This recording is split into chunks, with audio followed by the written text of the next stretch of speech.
Monterey Bay, home to a vast biodiversity of incredible organisms due to its ideal location and the nutrient-rich cold water. The bay is also home to powerful centers of research along the coast, with the Monterey Bay Aquarium to the south, Moss Landing Marine Laboratory to the east, and UC Santa Cruz to the north. The National Oceanographic and Atmospheric Administration estimates that humans have only explored 5% of the ocean, leaving the other 95% a total mystery. Imagine what lies undiscovered beneath these waves. Marine research is currently severely underfunded. There are thousands of undiscovered species that could vastly increase our knowledge on the relationships within ecosystems. Today we will be sharing with you some of the incredible species found in our very own Monterey Bay. We see here the Seymour Marine Discovery Center, a place for the public to explore the research performed by the University of Santa Cruz. This center gives us a snapshot of life under the water for these animals and allows the public to explore and flex their curiosity. You, a UCSC undergraduate, can get in, spell it with me. F-R-E-E, free, with a valid student ID. The rocky shores are home to an abundance of animals, which the authors Morris, I'm gonna go with Morris, et al. Accurately describe and intertitle Invertebrates of California. A common animal that most people are aware of is a starfish, or more accurately, sea stars. Two common species found along our coast are the leather star, Dermasterius imbricata, and the bat star, Astrina minata. The bat star is typically found closer to the shore and are covered in small scales. They need this tough exterior to withstand the force of the waves.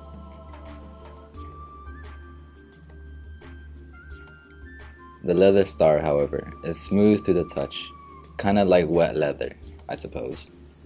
Creative name. These stars live further out in the ocean where the currents are less forceful, so they have no need for a tough outer shell. Good thing, these stars are underwater and can't be smelled because when they are exposed to the air, they give off a strong stench of garlic. Nasty.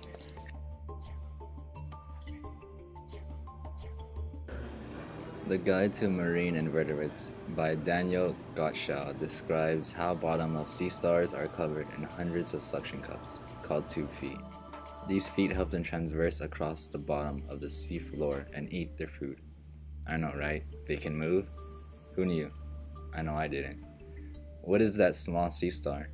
That is a baby brittle star. Members of the class Ophiodora, whatever. The brittle star is a cousin to the sea star. These stars are known for how delicate they are. Some might say they are even brittle. Again, the creativity of these scientists is astounding. That means someone should give them an award. All these sea stars have the ability to regrow a limb if one falls off, but brittle stars are pros at it. They are so delicate that they are in the touch tanks. They are so delicate that they are not in the touch tanks. Thank goodness for them, because they don't have insurance. The Guide to Marine Invertebrates tells us that sea stars and brittle stars belong to the phylum Echinodermata. All living echinoderms have a 5-part radial symmetry and a water vascular system. The water vascular system pumps water throughout the body and helps give the tube feet their suction and movement. Another echinoderm is the sea urchin, a scientific name Strongylocentrius purpratus, covered in spines. These animals are protected from most predators, except sea otters. People over at the Monterey Bay Aquarium would agree with me in saying that sea otters are badasses and will crush these guys using rocks in order to eat their fleshy insides. Sea urchins' main food is giant kelp, which provides the basis for the ecosystem in Monterey Bay. Without sea otters eating these urchins, the kelp habitat would be decimated. Continuing to look at intertidal invertebrates of California, The authors say how sea cucumbers are also echinoderms, members of the class Haloerythroidea.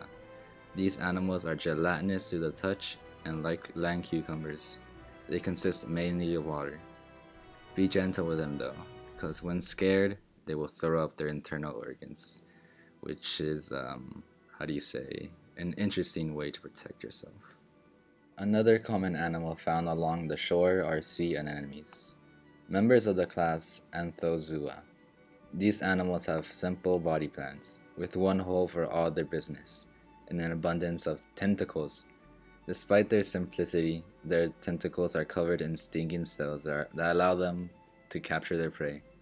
However, our skin is too thick to be stung by them, so we can touch them with our hands. But we shouldn't kiss a sea anemone. The skin on our lips are too thin and it stings real bad, according to a story I once heard from a visitor at the Seymour Center. I mean, seriously, who kisses a sea anemone? Are they really that appealing? Hermit crabs are also common along the rocky shore. They are members of the suborder Reptantia and section Anomura. According to intertidal invertebrates, these crabs take up home in shells made by snails, giving them an added extra protection. Hermit crabs are not the only crabs with a sense of style, though. The decorated crab is covered with tiny spikes similar to Velcro that allow them to place various algae and organisms like anemones. This decoration gives them camouflage and a great sense of fashion. The crab has covered itself in a type of algae called sea grapes. What a daring yet organic look. Something you might find hidden along the seaweed is a mermaid's purse, which is an egg case of the swell shark, scientific name Cephalocephalum ventrisum. Some sharks lay eggs, like the swell sharks, while others, like tiger sharks, give live births. These eggs are designed to camouflage against the kelp because the baby shark has to grow up for 9 to 12 months inside the egg. So they're kind of like us, in case you didn't know. We take 9 months. Or at least we should. I think my mom told me that I took 8. I'm not sure, but fun fact, everyone, if you didn't know. This is only a small fraction of animals found in Monterey Bay, and many species are still left undiscovered. With more research, we will be able to uncover all of the amazing species found in our ocean. Because remember, only 5% of the ocean has been explored. Just think of the possibilities of the other 95%.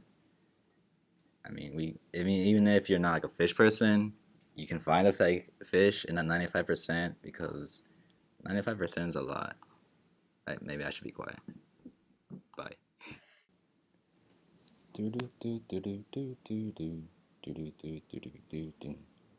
The seaweed is always greener in somebody else's lake. You dream about going up there, but that is a big mistake. Just look at the world around you, right here on the ocean floor. Such wonderful things around you. What more are you looking for? Under the sea. Under the sea. And darling, it's better down here where it's wetter. Take it from me. Up on the shore they work all day. Out in the sun they slave away. While we devoting full time to floating under the sea.